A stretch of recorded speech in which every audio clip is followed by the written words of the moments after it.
Les avertissements de Dieu à chaque peuple. L'Éternel est bon. La vie est courte, alors il nous avertit tous du danger imminent qui nous guette, c'est-à-dire la condamnation éternelle après la mort que personne n'attend.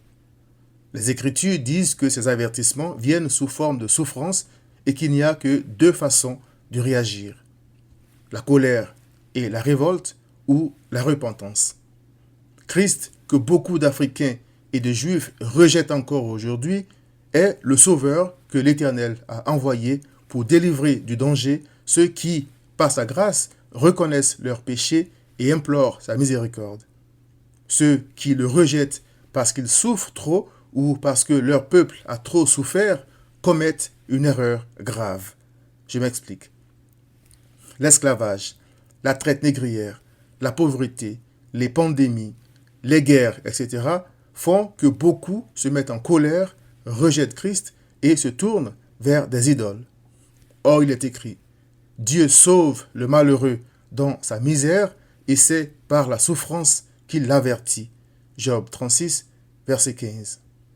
Quand Christ a dit: Venez à moi, vous tous qui êtes fatigués et chargés, et je vous donnerai du repos, Matthieu 11, 28, il ne s'adressait pas qu'aux Juifs qui souffraient, mais à toute l'humanité. Il ne leur parlait pas seulement du poids des traditions imposées par les pharisiens, il parlait aussi de ces souffrances que l'Éternel impose à l'homme afin qu'il se détourne du mal. Il est écrit: Beaucoup de douleurs sont la part du méchant, c'est-à-dire le pécheur ou tout homme, mais celui qui se confie en l'Éternel est environné de sa grâce. Psaume 32, verset 10. Les souffrances de chaque homme et de chaque peuple sont donc des moyens par lesquels l'Éternel avertit l'homme du danger de la perdition. Mais beaucoup rejettent Christ parce qu'il serait, selon eux, le moyen par lequel l'Afrique a été colonisée. En fait, Christ n'a envoyé aucun peuple civilisé un autre parce qu'il a dit: car tous ont péché et sont privés de la gloire de Dieu. Romains 3, verset 23. Christ a envoyé ses disciples annoncer la bonne nouvelle de la délivrance de quiconque croit en lui. Matthieu 28, 19 à 20. Ce que Christ leur a prescrit, c'est de dire à tout pécheur: tu aimeras le Seigneur, ton Dieu, de tout ton cœur, de toute ton âme et de toute ta pensée.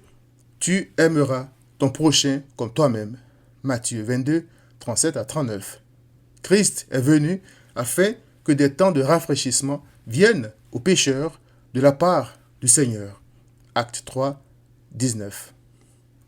Ceux qui, Bible en main, sont allés dérober, égorger et détruire, Jean 10, 10, ne resteront pas impunis. Proverbe 11, 21. L'histoire du peuple juif montre bien qu'à cause de la gravité de la condamnation éternelle, l'Éternel use souvent de moyens étranges pour avertir le pécheur. Dans leur souffrance, beaucoup défient l'Éternel et malheureusement, pour eux, se tournent vers des idoles et l'adoration des ancêtres. Or, quiconque fait ces choses est en abomination à l'Éternel. Deutéronome 18, 9 à 14. Ceux à qui Dieu fait grâce changent et implorent la miséricorde de leur Créateur.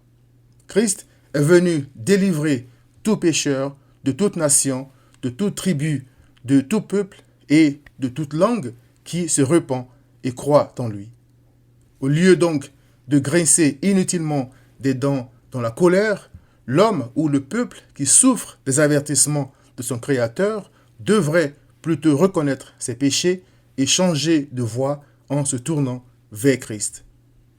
Cher ami qui résiste encore, change de voie, viens à Christ.